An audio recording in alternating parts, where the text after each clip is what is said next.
Hello and welcome back to my channel True Crime Chronicles. Here we go over true crime cases that have been solved, unsolved, or still under investigation. If you are new to my channel, please like, share, and subscribe. Also, don't forget to hit the notifications bell and click on all notifications. That way you are sent a notification each time I upload a new video. Warning: this video discusses details surrounding abuse towards children that some viewers may find disturbing or distressing. Viewer discretion is advised. Now let's dive into the disturbing details. Today's true crime, the betrayal of trust.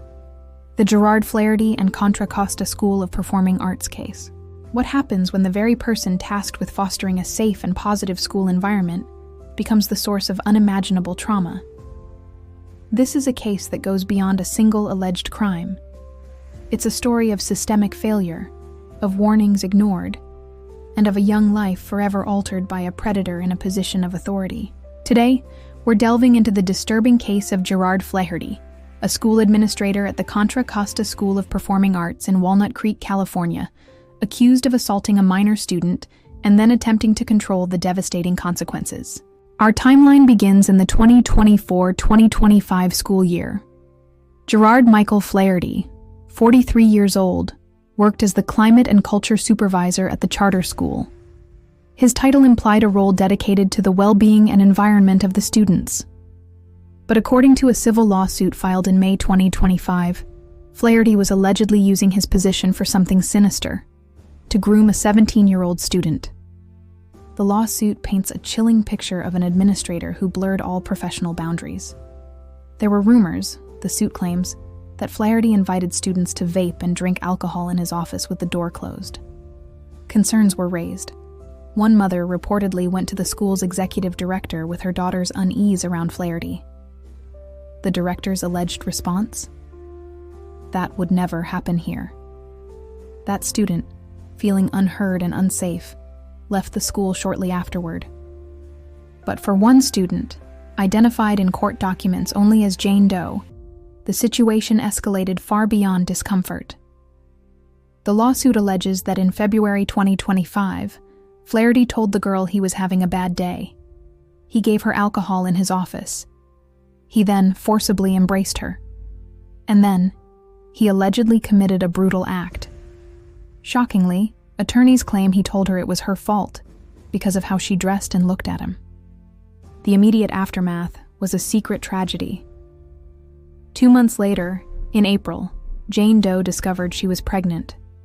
It was this discovery that triggered the next, and perhaps most coldly calculated phase of the alleged cover-up. Unbeknownst to Flaherty, his actions were now being monitored by law enforcement. On a wiretapped phone call, he allegedly begged the student to get an abortion. His reason, according to the lawsuit? She would ruin his and his children's lives if she kept the baby. This recorded plea for self-preservation became key evidence. Armed with this evidence, the Walnut Creek Police Department moved in. At 10:15 a.m. on Wednesday, April 30th, 2025, they arrested Gerard Flaherty at his home in Pleasant Hill.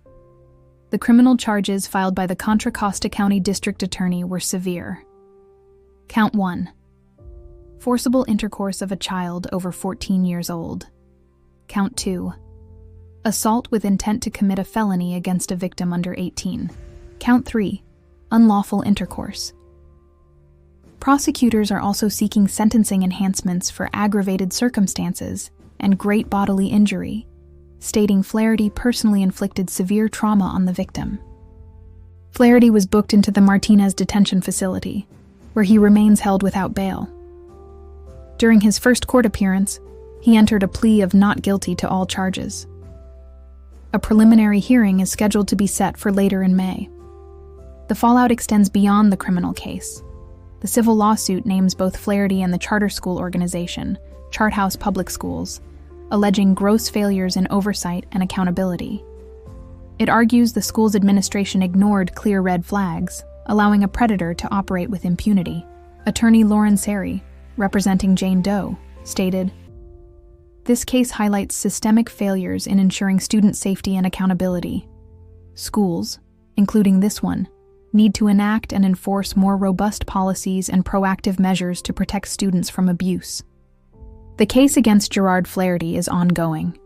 As we await the preliminary hearing, this story serves as a grim reminder of the vulnerabilities students can face and the critical importance of listening to concerns, no matter how uncomfortable they may be. The Walnut Creek Police believe there could be more victims. If you have any information on this case, you are urged to contact them at 925-943-5844. Anonymous tips can be made to their tip line at 925-943-5865. Thank you for joining us today on True Crime Chronicles. Remember to like, subscribe, and hit the bell icon for updates on this and other ongoing cases. Join us next time. Stay vigilant, stay compassionate, and keep seeking truth.